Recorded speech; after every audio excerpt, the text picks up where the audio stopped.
五曰：暴氣派。烏夫派者，以天下為無可為之事；暴氣派者，以我為無可為之人也。笑罵派者，常責人而不責己；暴氣派者，常忘人而不忘己也。彼輩之義，以為一國400兆人，其399兆9億99999人中，才智不知幾許，英傑不知幾許，我之一人，豈足輕重？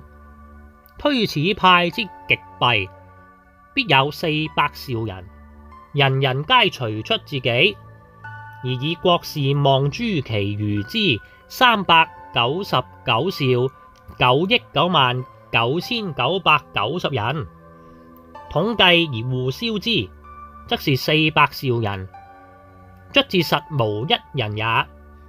夫國事者，國民人人各自有其責任者也，越言之，則其責任越大。即如不肖，亦不過責任稍小異矣，不能為之無也。他人雖有絕大智慧、絕大能力，只能盡其本身分內之責任，豈能引分毫之待我？彼之欲不食而使善飯者，為我待食；欲不寢而使善睡者，為我待寢。能乎？否乎？夫我雖如不肖，然既為人矣，即為人類之一分子也；既生此國矣，即為國民之一亞團也。